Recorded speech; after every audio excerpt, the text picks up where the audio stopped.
Assalamualaikum warahmatullahi wabarakatuh. Alhamdulillahirabbil alamin. Wassalatu wassalamu ala Rasulillah wa ala alihi wa man walah. Ya hadirin kiram, yang terhormat para jemaah kiai, yang terhormat DKM Masjid Masyar, Kepala DKM Masjid Jajarannya, dan jemaah umum. Baik, sebelum mulai kita tawasul terlebih dahulu kepada guru-guru kita, Kajian Nabi Muhammad Islam, ila hadratin Nabi Sallallahu Muhammad Rasulullah SAW, Bismillah Syekh, khususan Syekh Rasulullah Syekh Syekh Lillahi wa lahum Fatihah. A'udzu billahi minasy syaithanir rajim. Bismillahirrahmanirrahim. Alhamdulillahi rabbil alamin. Ar-rahmanir rahim. Maliki yaumiddin. Iyyaka na'budu wa iyyaka nasta'in. Ihdinas siratal mustaqim. Siratal ladzina an'amta 'alaihim ghairil maghdubi 'alaihim waladdallin. Amin. Baik, alhamdulillah pagi hari ini kita bertemu kembali. Baik, pada 3 pertemuan sebelumnya kita sudah membahas tentang bagian-bagian yang ada pada diri kita. Ya, bahwasanya kita terdiri dari tubuh fisik dan non fisik. Yang non fisik itu kita diantaranya punya qalbu, di mana qalbu sebagai koneksi antara Allah dengan hambanya. Kemudian kita juga punya potensi buruk, yaitu hawa yang selalu memerintahkan pada keburukan. Nah, kemudian kondisi di antara qalbu yang baik, kemudian hawa nafsu yang jelek itu berimplikasi pada tingkatan-tingkatan manusia kemarin, tingkatan diri. Ketika potensi qalbunya itu rendah, kemudian hawa nafsunya saja yang diikuti, maka dia berada pada level terendah, yaitu nafsul amarah atau diri yang selalu diperintah oleh hawa nafsunya. Kemudian naik level sehingga pada level ketika potensi baiknya itu dominan, potensi buruknya itu rendah, maka dia akan menjadi manusia atau diri nafsu mutmainnah, yaitu jiwa yang stabil. Jadi apa yang terwujud pada diri kita yang fisik ini itu karena atau akibat dari sesuatu yang terjadi yang tidak terlihat secara mata. Jadi kemudian apa sih outputnya, hasilnya ketika orang punya qalbu yang baik, kemudian hawa nafsu yang ditekan, yang bisa dikontrol, maka akan muncullah yang disebut dengan akhlakul karimah. Jadi akhlak yang baik itu muncul dari kondisi rohani yang baik. Gak ada orang akhlak baik tapi rohaninya berantakan, gak ada. Gitu ya. Nah, sehingga di dalam Islam itu ada 3 pilar dalam Islam, yaitu al-iman, kemudian al-Islam, kemudian al-ihsan. Orang kalau belajar iman saja, jadi imannya belajar iman itu nanti kalau dalam Islam itu nanti diturunkan menjadi ilmu akidah. Jadi kalau kita baca akidah itu sebetulnya dia turunan dari 3 pilar Islam. Yang pertama yaitu iman. Disinilah ada ilmu tauhid. Sehingga orang kalau belajar ilmu tauhid nggak dibarengi ilmu syariat, nggak dibarengi ilmu ihsan atau ilmu akhlak, maka dia senangnya ngafir-ngafirin orang. Oh ini nggak sesuai, ini kafir, gitu. Nah, kemudian yang kedua, pilar yang kedua adalah al-Islam. Nah, Islam itu nanti turunannya adalah menjadi ilmu syariat seperti ilmu fikih, dan seterusnya. Itu adalah turunan dari al-Islam. Kemudian orang kalau belajar ibaratnya fanatik kepada ilmu fikih saja, ya maka nanti kata Imam Malik dia akan menjadi orang fasik, ya orang fasik. Nah, sehingga harus ada nih pilar yang ketiga di dalam Islam. Kalau Islam kita mau sempurna, yaitu al-ihsan. Nah, baru sempurna. Seseorang dianggap Islam yang sempurna atau Islam kafah itu ketika dia menggunakan imannya, Islamnya, ihsannya. Nah, Islamnya selalu kelewat biasanya. Tidak semua orang mempelajari ihsan secara mendetail. Ya. Biasanya orang sibuk dengan kajian hadis, kajian fikih, akidah, tapi jarang oleh kajian belajar ilmu akhlak atau ilmu ihsan. Gitu ya. Nah, jadi kemarin kita belajar di dalam diri kita itu dalam rangka untuk memperbaiki akhlak.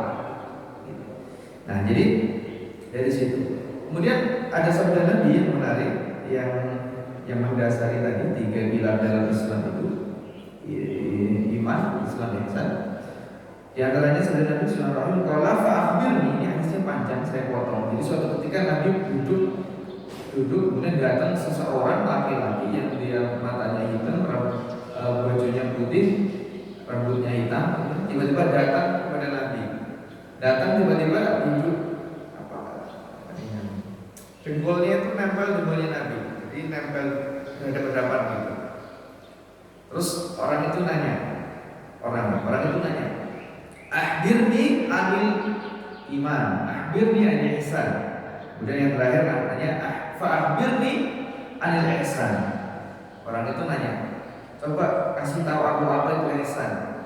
Kemudian Nabi menjawab,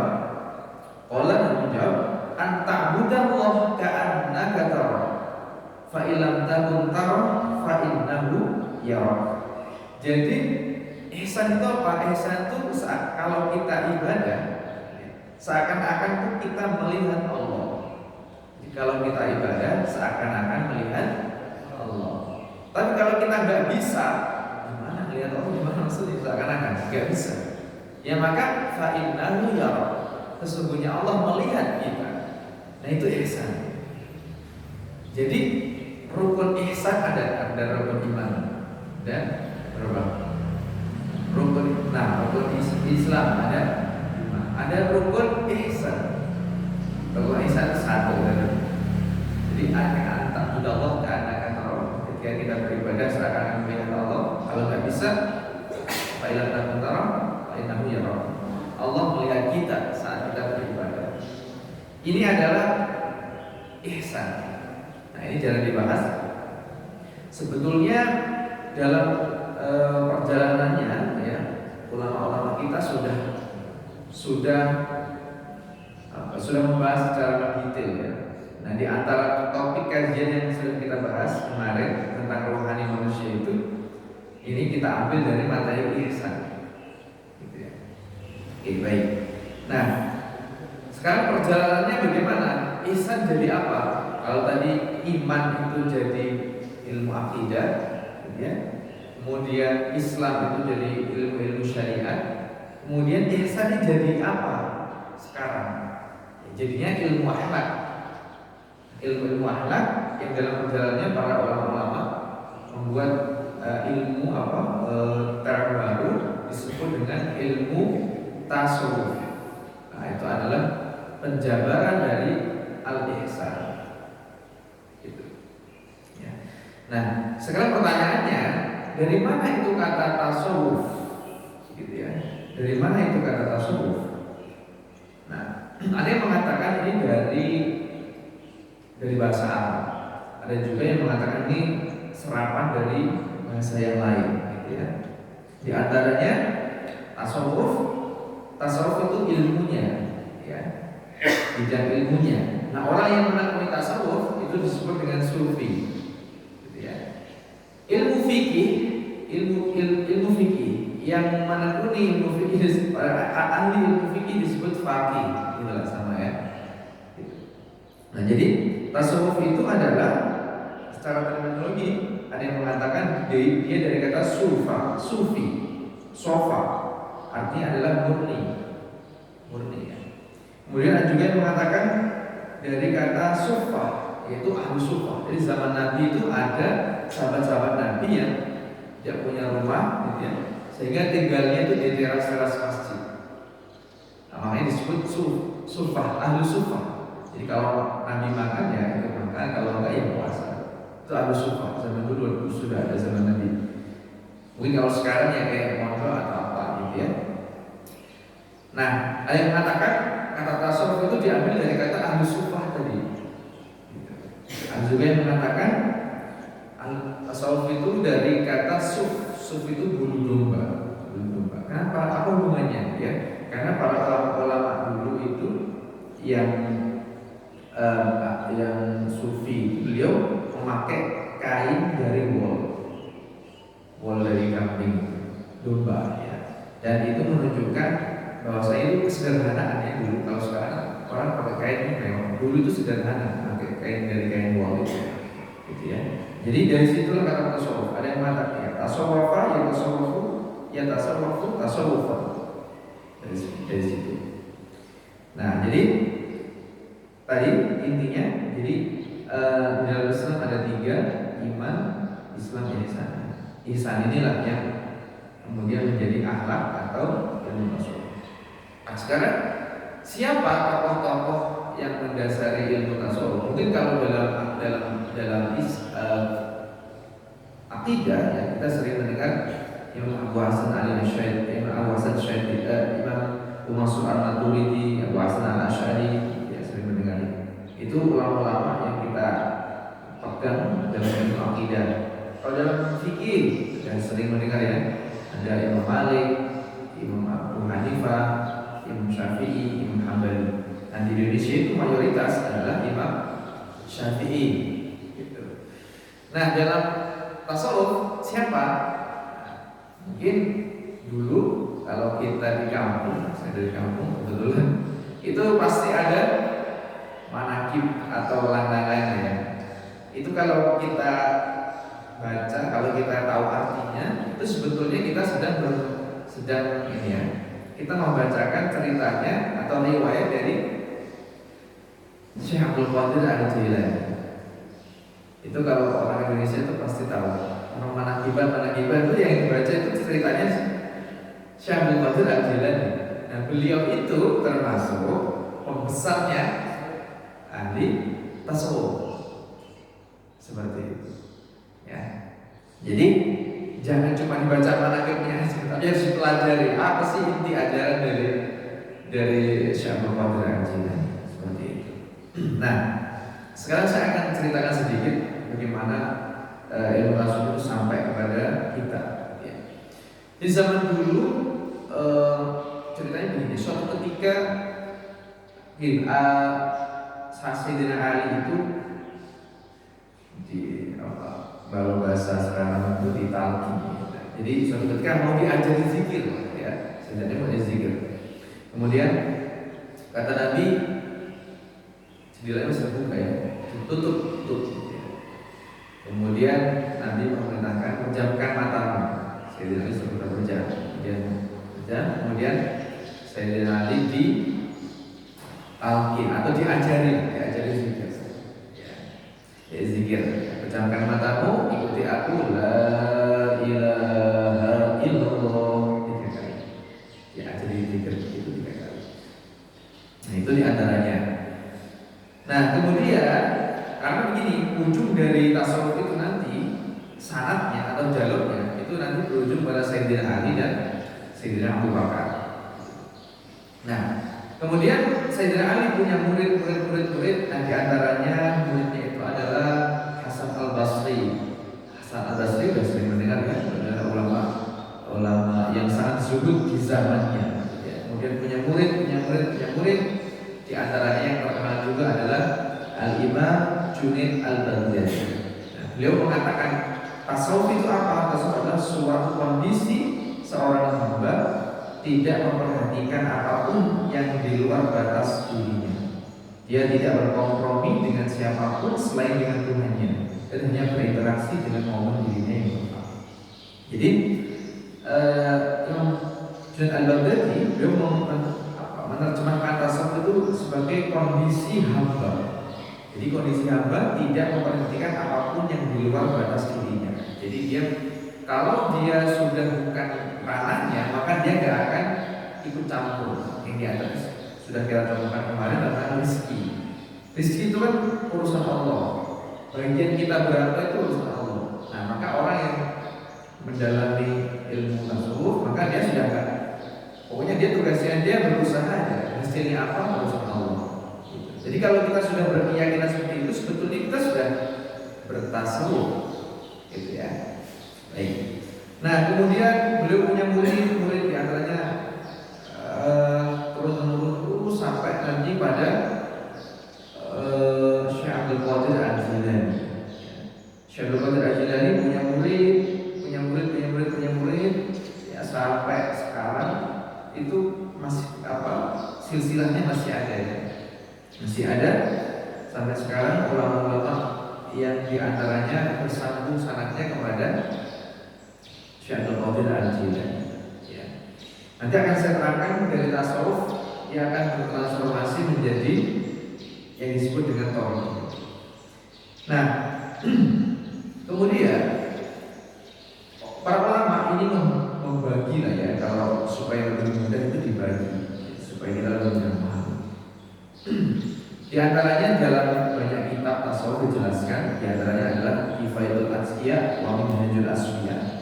Di situ jelaskan bahwasanya agama Islam itu punya beberapa lapisan. Ya. Nah, di antaranya adalah yang pertama itu adalah syariat. Syariat itu para ulama ibaratkan seperti perahu kapal laut itu ya. Kemudian perahu itu dia tempatnya kan di lautan. Nah, lautan itu media untuk berjalannya kapal itu disebut dengan jalan. Jalan itu bahasa Arabnya thariqah, itu jalan. Ya. Kemudian yang terdalam itu adalah disebut dengan hakikat atau hakikat. Nah, hakikat itu adalah diibaratkan seperti mutiara para ulama. Jadi kalau kita mau dapat mutiara, maka kita harus naik kapal, kemudian di atas laut dan baru kita ambil mutiara. Atau juga para ulama memberikan ilustrasi begini. Dari Islam itu dibagi ya, lapisan-lapisannya itu ada syariat, kemudian ada syariat itu ibarat kalau kelapa itu yang keluarnya itu kulit keluar. Kemudian yang kedua thariqah itu ibarat batoknya yang dalam. Kemudian hakikat itu adalah minyak. Jadi kalau kelapa yang keluar itu syariat, dalamnya itu batok kelapanya itu thariqah. Kemudian minyaknya, jadi kalau kelapa itu kan bisa jadi minyak. Ketika dihaluskan kemudian disuling jadi minyak goreng, itu adalah hakikatnya. Gitu. Nah, kemudian ada juga yang mengatakan ini Syekh Abdul Qadir Jilani menjelaskan ibaratnya apa? Syariat itu adalah akarnya, kemudian thariqah itu adalah batangnya, kemudian hakikat itu adalah buahnya, kemudian ma'rifat itu adalah daunnya. Jadi kayak pohon. Nah, jadi itu adalah beberapa para ulama membagi lapisan-lapisan di dalam Islam menjadi 4 itu. Ya. Nah, jadi dari tadi ilmu tasawuf, kemudian para ulama membuat semacam sekolah, ya. Sekolah di mana seseorang bisa belajar di dalamnya. Nah, di antaranya adalah Syekh Abdul Qadir Al-Jilani. Beliau membuat sekolah akhlak yang fungsinya mengolah batin kita. Itu beliau punya sekolah namanya, atau sekolah kalau dalam bahasa tasawuf itu disebut dengan thariqah, namanya thariqah berarti sekolahan yang didirikan oleh Syekh Abdul Qadir Al-Jilani yang Qadiriyah. Kemudian beliau punya murid Imam Suhrawardi namanya, makanya kemudian disebut Thariqah Suhrawardiyah. Karena dan seterusnya sampai sekarang ada, ya sampai sekarang masih ada itu. Kemudian ada juga namanya sekolah Naqsyabandiyah atau Thariqah Naqsyabandiyah, itu sampai sekarang masih ada. Itu adalah sekolah-sekolah batin, jadi sekolah-sekolah rohani, di mana nanti di sana diajari gimana cara berpikir, gimana berzikir dia khusyuk, gimana sholat dia khusyuk. Itu nanti dituntun seseorang yang sudah bisa menuntun. Nah, siapa? Disebut dengan guru, atau dalam istilah spesifik tasawuf disebut dengan mursyid, yang disebut dengan yang kemarin sudah kita jelaskan, dia berada di posisi an-nafs kamilah, dirinya sudah sempurna. Dia sudah sempurna, kemudian dia bisa menuntun orang lain. Seperti itu. Jadi di dalam akhlak itu sebetulnya ada sekolahnya ya. Sama orang kalau mau jadi dokter harus sekolah kedokteran, orang kalau mau jadi arsitek sekolah arsitek teknik, gitu ya. Orang mau jadi ustadz harus pesantren, gitu ya. Nah, orang kalau mau menjadi orang yang baik secara spesifik akhlaknya, dia diatur nafsunya, dirinya bisa naik level, itu ada sekolahnya yang disebut dengan thariqah itu. Nah, tadi sudah saya jelaskan analoginya. Tadi ada syariat, thariqah, dan ma'rifat. Ibaratnya paling gampang sih, ibaratkan pohon. Tadi pohonnya analogi dari Syekh Abdul Qadir Al-Jilani. Jadi kalau kita belajar syariat saja, tidak belajar akhlak, ya maka nanti atau belajar fikih aja, maka kita jadi orang namanya orang fasik. Kenapa? Karena begini, misal di fikih itu begini contohnya. Barang harta kita, ya misalkan kita punya hewan ternak domba.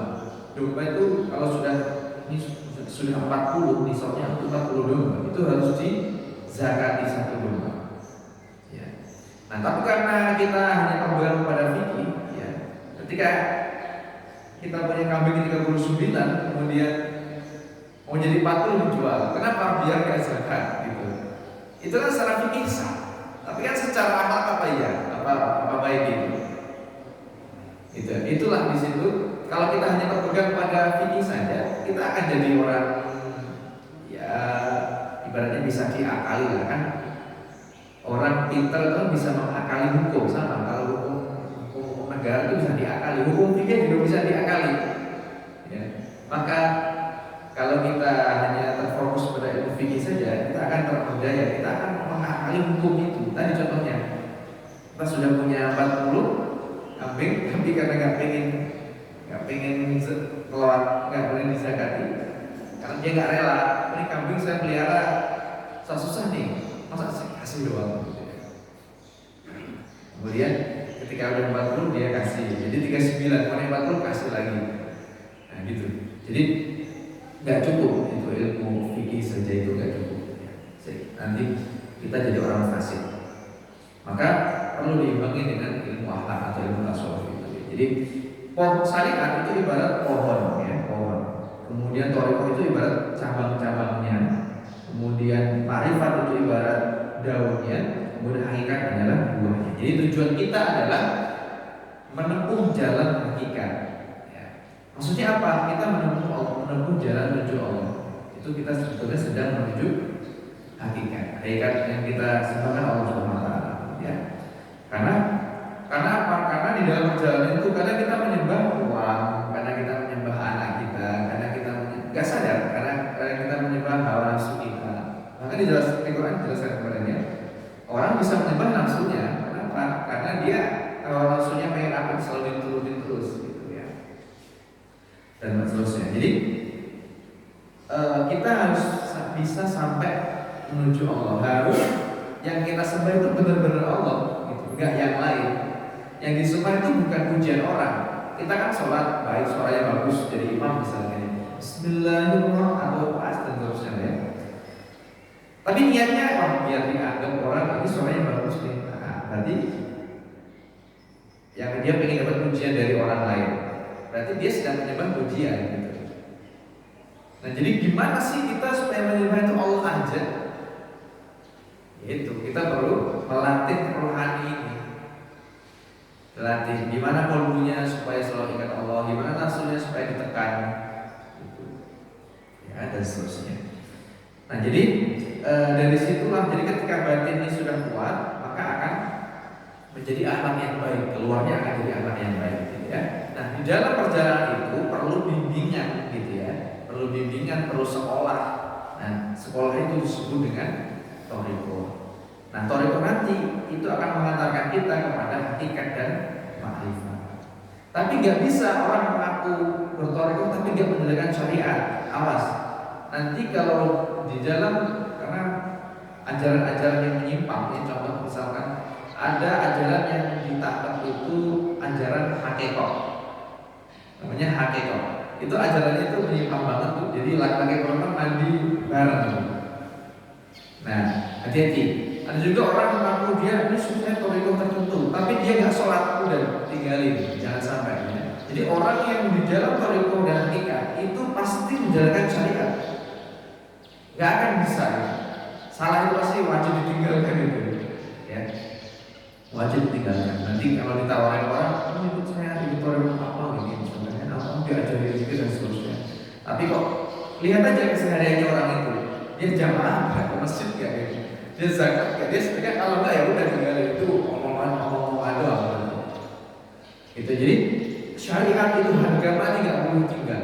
Orang kalau ngaku dia sudah tingkat itu sudah hakikat, gitu. Tapi dia nggak salat, itu puasa. Di syariat itu harga mati, begitu ya. Nah, tadi saya ingin bahas lebih lanjut tentang thariqah. Jadi tadi ya ceritanya, jadi ulama-ulama membuat madrasah-madrasah atau sekolah-sekolah yang disebut dengan thariqah.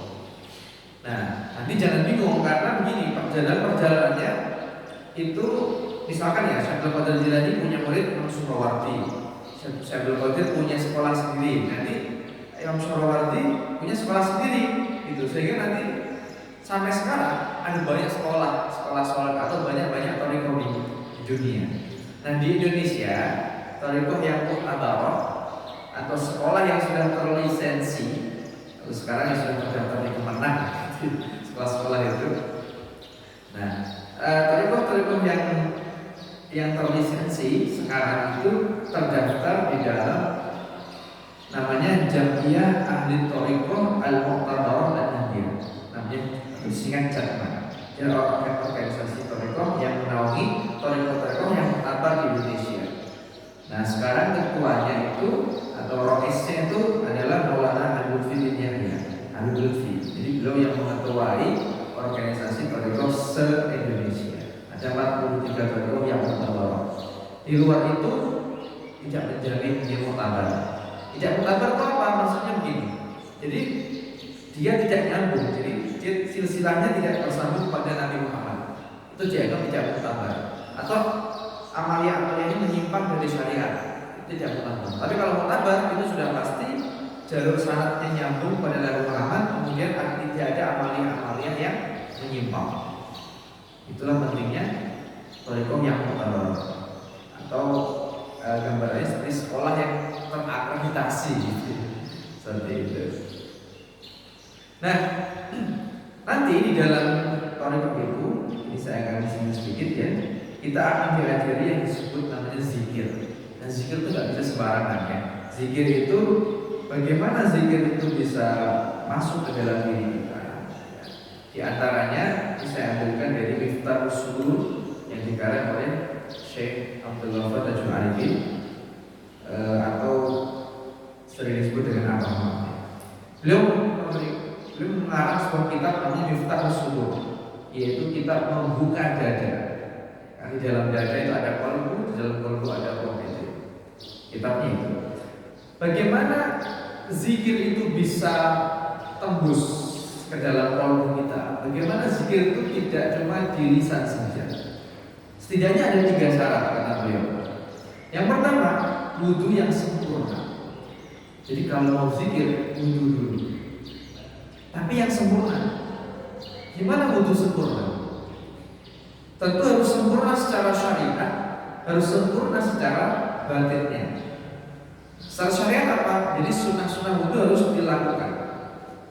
Mulai dari cuci tangan, kemudian kumur-kumur, kemudian istinsyaq, di dalam ini ya air, kemudian istinsyaq dikeluarkan, gitu ya. Kemudian sela-sela hidup juga. Jadi kemudian juga pokoknya sunnah-sunnah itu dilakukan semua. Kemudian dari kanan dulu 3 kali, dari kiri dulu 3 kali. Kemudian rambut juga sempurna. Jadi nggak cuma gini saja. Nah, dalam fikih kan diajarnya begini. Dibasahi ini ke depan semua, telinganya juga semua, kakinya juga sampai sini. Jadi wudu yang sempurna. Selain tadi rukun dan sunnahnya terpenuhi, di dalam wudunya itu juga harus doa. Jadi kalau dalam Imam Ghazali dalam kitab Bidayah beliau mengajarkan. Jadi ketika kita kumur itu baca doa apa. Nanti kalau kita cuci muka itu doa apa. Nanti kalau basuh tangan itu doa apa. Nanti kalau rambut itu ada doanya setiap basuhan itu. Tapi misalkan nggak hafal nggak apa-apa. Tapi misalkan kita wudu itu nggak cuma fisik saja, nggak cuma gini. Atau mungkin dihitung 1, 2, 3. Jangan ya. Tapi ketika misalnya kumur sambil kolbunya ikut, ya Allah, atau sambil doa, ya Allah semoga saya selalu mengeluarkan kata-kata yang baik. Itu sambil kumur tuh. Kemudian sambil basuh muka, ya Allah terangilah mukaku dengan cahaya. Kemudian saat basuh tangan, ya Allah bantulah aku selalu berbuat kebaikan. Ketika basuh kepala, rambut, ya Allah terangilah kepalaku dengan cahaya. Kemudian ketika basuh telinga, ya Allah tidakkanlah aku panggilan-panggilan surga. Misalnya ketika basuh kaki, ya Allah bantulah aku untuk tidak berbuat maksiat. Jadi ketika wudu harus dihayati. Jadi nggak cepat-cepatan, nggak ya. Makanya itu kenapa kalau kita ajak sholat itu kan nggak boleh buru-buru, apalagi jamaah di masjid itu nggak boleh lari dari rumah. Jadi memang harus mempersiapkan dengan baik supaya sholat itu khusyuk, gitu ya. Jadi sholat khusyuk itu diawali dengan wudu yang khusyuk. Nah tadi, jadi wudu yang sempurna itu syariatnya sempurna. Selain itu tadi secara batin juga sempurna. Jadi pas basuh tangan berdoa yang kaitannya dengan tangan, ya. Itu. Jadi yang pertama wudu sempurna. Yang kedua adalah berzikir dengan arah yang tepat. Berzikir maksudnya gimana? Jadi berzikir itu ada metodenya. Saya nggak akan mengajarkan secara mendetail, tapi akan saya singgung sedikit. Jadi di antaranya itu di dalam Quran itu banyak diajarkan metode-metode zikir ya, titik-titiknya. Ya. Nah di antaranya yang paling ini di mana-mana saja di semua toriko diajarkan zikir itu harus diarahkan ke kolbunya, ke jantungnya. Jadi nggak cuma misalkan la ilaha illallah, cuma dinulisnya la ilaha illallah, la ilaha illallah, la ilaha illallah, la ilaha illallah. Nggak cuma gitu, tapi harus diinternalisasi dengan bahasa sekarang ini. Harus dimasukkan zikir itu dalam kolbunya. Kolbu kan ini sudah bahas ya. Kolbu itu berkaitan dengan jantung. Jadi diarahkan ke jantungnya. Ya. Jadi zikirnya yang mantap ya. La ilaha illallah. Nah pas illallahnya itu dihunjamkan ke kolbunya, ke jantung. La ilaha illallah. Itu yang mantap gitu ya. Itu diantaranya. Jadi harus diarahkan ke yang tepat. La ilaha illallah, la ilaha illallah. Jadi enggak cuma di mulut aja. Jadi bil lisan bil qalbi. Itu maksudnya. Jadi arah yang tepat.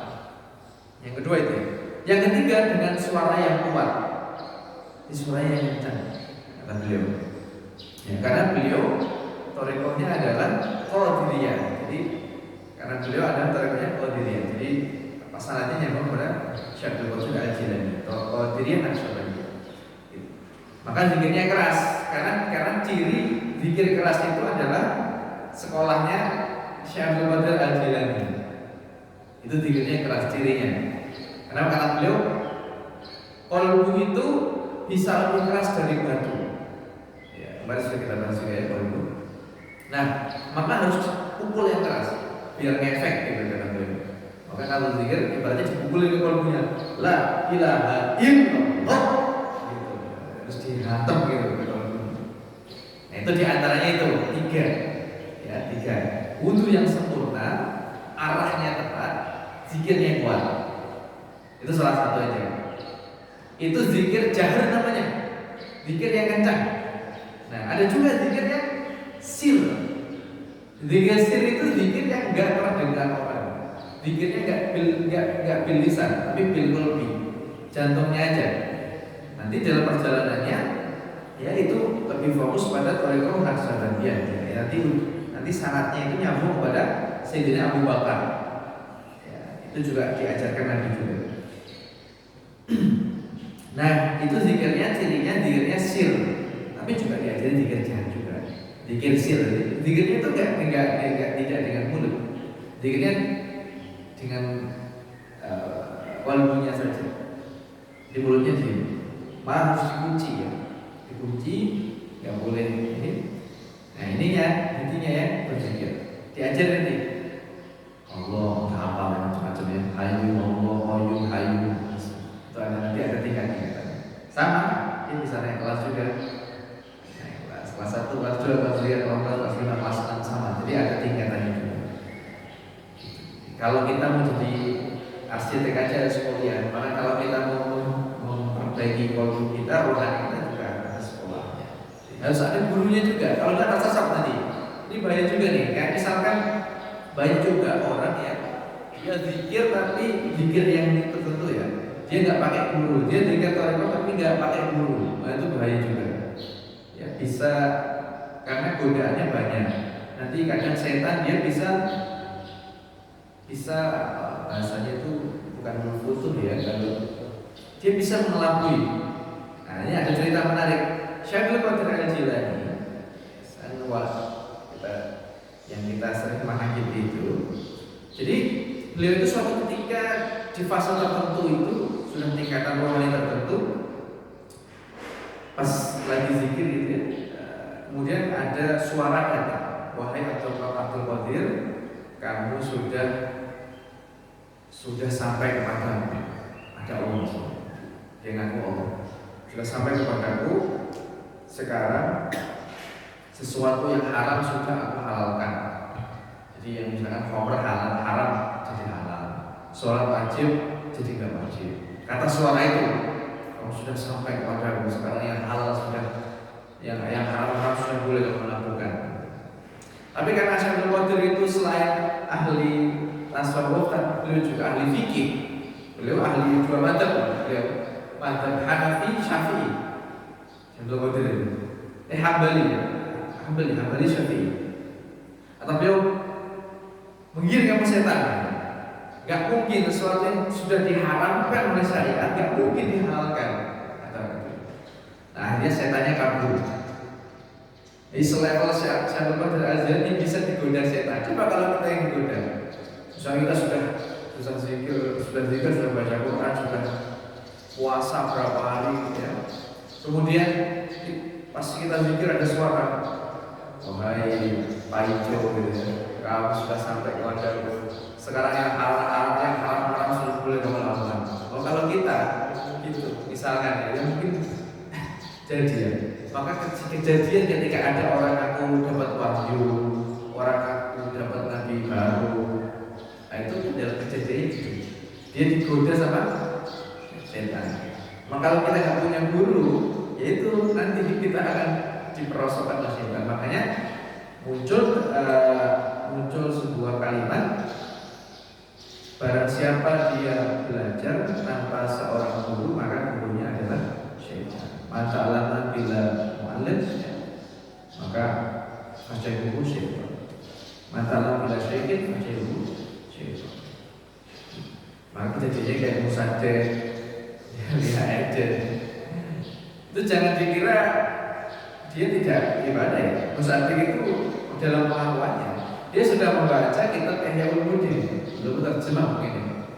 tetap kemudian dia mungkin forward gitu sebelum salah dia bisikan gitu dari setan dapat wahyu ngakulah nanti itu karena nggak punya guru. Lia Eden itu dia kalau nggak salah ya dia selama 40 hari ya 40 Jumat berturut-turut tuh dia baca apa gitu kemudian dia bisikan kamu jadi apa dapat wahyu dari Jibril gitu.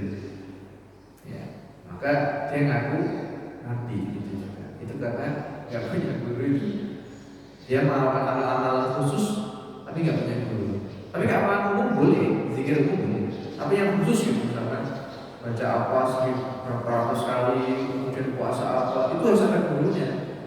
Dan gurunya itu seorang disebut dengan mursyid. Mursyid itu seorang yang bisa menunjukkan. Begitu. Jadi nggak boleh nanti ketika diajak orang hati-hati, jangan-jangan akhirnya sesat. Sekarang marah banget ya. Maka harus dicek dulu ini gurunya siapa, sanadnya di mana, dia bergurunya dari siapa, ajarannya ada yang menyimpang apa tidak. Atau dia kalau ngaku-ngaku toriko, dia terdaftar nggak dalam toriko Mu'tabar itu? Ya. Gitu. Jadi maka intinya ya pada tadi sudah ya, zikir tadi sudah ya. Jadi saya singgung sedikit. Jadi zikir itu tadi syaratnya ada wudhu yang sempurna, zikir arah yang tepat dan suara yang kuat. Maka mulai sekarang silahkan ya ini diperhatikan nggak apa-apa. Jadi kalau mau zikir ya wudhu dulu yang baik. Habis sholat itu bagus ya. Habis sholat zikir itu waktu yang tepat juga. Tapi zikir itu enggak. Oh ya sebentar, saya simpulkan dulu supaya enak. Jadi zikir di mana saja boleh sebetulnya. Misalnya sambil kerja, sambil nyapu, Allah Subhanallah, Subhanallah. Misalkan pacarnya sambil tanda tangan Pak, Subhanallah 1. 10 kali dan 10 Pak ya. Jadi bisa sambil apa saja. Zikir itu tidak terbatas dengan ruang dan waktu. Jadi kalau kita selalu terkoneksi kepada Allah Subhanahu. Sedikit saya singgung misalkan ini saya puasa, sebenarnya saya ingin ada beberapa sih. Tapi puasa saja ya. Puasa ini saya berkonteks jadi kayak melatih bukan ya, memberikan strata tingkatan puasa. Ya, kalau puasa secara syariat itu kan menjaga dari makan, minum, berhubungan badan. Itu sudah sah kan secara fikih kan puasanya kalau gitu. Tapi kalau sudah naik level, misalkan sudah puasanya orang yang di level toriko, maka selama puasa dia tidak boleh dia harus menahan seluruh anggota badannya dari perbuatan haram. Jadi kalau puasa orang yang sudah puasanya di level toriko, maka dia sudah menjaga matanya dari memandang sesuatu yang haram. Dia sudah menjaga mulutnya dari ngomongin orang, mengumpat orang. Dia sudah menjaga tangannya tidak nempelin orang, tidak menganiaya orang. Kemudian dia sudah menjaga kalbunya, hatinya, gimana supaya tidak hasud, tidak ujub, tidak iri. Jadi puasanya sudah naik level. Jadi puasa syariat yang menahan makan, minum, dan berhubungan saja, tapi dia sudah bisa menahan menahan maksiat-maksiat. Kemudian yang level tinggi adalah hakikat. Bagaimana dia pas puasa selain dia menjaga makan minum, dia menjaga seluruh perbuatan maksiat baik yang zahir maupun yang batin. Dia selalu menjaga hatinya supaya tidak berpaling dari Allah. Nah ini yang paling berat. Ya nggak bisa kan, nggak susah kan kita setiap waktu ingat Allah kan susah, harus latihan gitu. Nah itu puasa di level itu. Jadi nanti sholat sama kalau sholat ya misalkan ya sholat secara syariat ya misalkan kalau kita wudhu kan bersucinya dengan air ya. Kemudian kalau sholat secara toriko, jadi selain kita bersuci dengan air, pas kita bersuci itu kita bertaubat. Jadi misalkan kan kita nggak tahu ya sengaja namanya orang ya, misalkan matanya melihat apa gitu ya, yang haram-haram, telinganya mendengar. Nah saat wudhu itu sekalian dia taubat. Ya Allah ampuni mataku yang telah berbuat maksiat. Ya Allah ampuni telingaku yang telah mendengarkan suara-suara yang haram gitu ya. Dan seterusnya. Jadi itu ada laporan misalnya semua ya. Tapi sepertinya sudah tidak cukup waktunya. Tapi poinnya adalah yang ingin saya sampaikan. Kita sudah belajar 3 pertemuan kemarin tentang bagian rohani kita. Kita punya qalbu, kita punya hawa. Ketika dia berkombinasi, ya, nanti akan memunculkan nafsu tingkatan diri. Apakah dia nafsu amarah, nafsu lawamah, nafsu musawah, nafsu mutmainah, radiyah, kamilah, dan seterusnya. Nah, itu akan muncul menjadi sebuah akhlak yang baik. Ya. Akhlak yang baik itu harus dilatih. Itu ada sekolahnya, ada madrasahnya, disebut dengan thariqah. Di mana di thariqah nanti kita akan diajarkan bagaimana kita beribadah itu hanya kepada Allah. Tidak ingin dipuji, tidak ingin yang lain-lain. Pokoknya tak dia beribadah, dia bekerja, niatnya taqarruban ila Allah. Itu. Jadi intinya adalah bagaimana sih kita setiap aktivitas kita itu Allah saja gitu. Maksudnya tujuannya Allah saja. Kita bekerja walaupun kita nyari uang, tapi bekerjanya untuk menafkahi keluarga, kemudian bekerjanya supaya kita bisa beribadah. Kan orang kelaparan susah juga konsentrasinya gitu ya. Maka kita makan, kita kerja itu sarana kita untuk beribadah. Jadi jangan terlena. Jadi bagaimana kita semua mengorientasikan hidup kita ini kepada Allah. Itu sih poinnya. Adapun anak-anak berkaitan kepada manusia itu secara otomatis kalau rohani kita baik pasti baik. Itu otomatis. Ya. Jadi makanya nanti kemudian ada muncul akhlak pada diri sendiri, akhlak pada orang lain, akhlak pada Allah itu nanti ada aturannya masing-masing. Wallahu a'lam. Monggo kalau ada yang menurutnya sih. Assalamualaikum warahmatullahi wabarakatuh. Waalaikumsalam. Yang pertama mungkin apakah wajib kita berthariqah? Yang kedua mungkin apakah thariqah ini dianggap level ya? Iman, ihsan, ihsan. Jadi kita thariqah. Kenapa? Mungkin orang berthariqah itu orang berlevel atau bertingkat. Ya. Setelah imannya sempurna, Islamnya mungkin ya bagus lah, baru berakhlak atau berikor. Ya. Apa itu berlevel itu? Jadi maksudnya, maksudnya karena dari bagian orang-orang tertentu setelahnya berthariqah, tapi orangnya tidak tertutup, sholatnya di ujung-ujung akhir. Kan itu mungkin seperti kata Ustaz tadi di orang gini kan, orang berthariqah berarti tidak dipikir. Dan yang ketiga, kadang-kadang saya suka dengar juga ada di sebuah cemoohan juga kepada orang-orang tertentu. Ketika dia berzikir ini tidak jelas. Dan jadinya la ilaha tidak terdengar lagi lainnya. Karena mungkin saking jahatnya, saking kecilnya, karena mereka punya prinsip untuk itu bukan ini. Setelah dia pikir ada hal yang menakjubkan dan caranya untuk menyampaikan seperti itu. Ya, baik. Oke, paham. Jadi apakah tentu wajib gitu ya? Ada yang mengatakan wajib, ada yang mengatakan tidak. Tapi ya pada prinsipnya kita harus belajar qalbu kita. Kalau saya seperti itu. Jadi ada yang mengatakan wajib, ada yang mengatakan tidak gitu ya. Kalau bagi saya sih yang penting bagaimana kita itu tidak hanya fokus pada tubuh kita yang fisik. Seperti itu. Nah kemudian dalam perjalanannya kemudian orang sudah berthariqah kok menyendiri. Berarti itu perlu dipertanyakan. Harusnya tidak, dia sama saja. Orang berthariqah ya kayak kita seperti yang ngaji apa gitu. Nah adapun caranya, nanti misalkan sudah zikirnya sampai ilah nggak jelas itu, nah maka ya harus yang jelas gitu. Dan zikir harus jelas.